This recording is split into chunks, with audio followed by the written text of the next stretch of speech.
आवाज जनतेचा। दिनांक 16 जानेवारीपासून सुरू झालेले साखळी उपोषण अखेर शिवसेनेच्या नेत्या तथा विधान परिषद आमदार भावनाताई गवळी यांच्या मध्यस्थीने सार्वजनिक बांधकाम विभागाचे कार्यकारी अभियंता पाटील, उपअभियंता राजेश नवलकर इत्यादींच्या तोंडी आश्वासनानुसार संपुष्टात आले।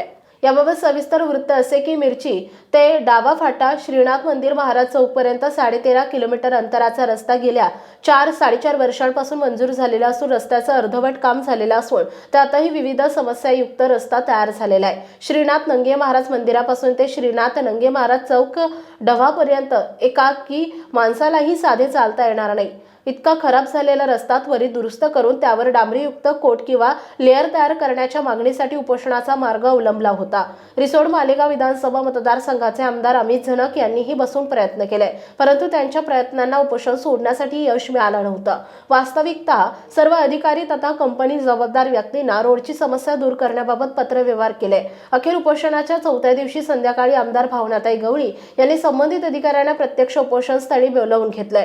यात्रा होईपर्यंत डागडुजी आणि यात्रा होताच लगेच रोडच्या 3 लेअरचे डिसेंबरच्या एंडिंग पर्यंत डांबरीकरणाचं काम करण्याचं लेखी आश्वासन दिलं असून अधिकाऱ्यांनी लक्ष न घातल्यास माझ्या स्वतःच्या निधीतून खर्च करून हे बांधकाम करू देईन असे सर्वांचे आश्वासन दिले असून उपोषणाला बसलेले सुभाष घुगे मारसूळ, भास्कर देशमुख डोंगरकिनी, मधुकर राठोड, डवा संस्थानचे माजी अध्यक्ष सुरेशराव घुगे, भगवान डिगोळे, हरिभक्त पारायण बबन महाराज वाघ, उज्ज्वल मालेगावचे मुख्य संपादक अनिल बळी, डवा माजी सरपंच डॉक्टर गजानन भेंडेकर, कैलास पवार यांसह श्रीनाथ नंगे महाराजांचा भाविक भक्त परिवार उपोषणाला बसला होता। या बातमीचा वृत्तांत सांध्ये दैनिक उज्ज्वल मालेगावचे मुख्य संपादक अनिल बळीसर यांनी दिला।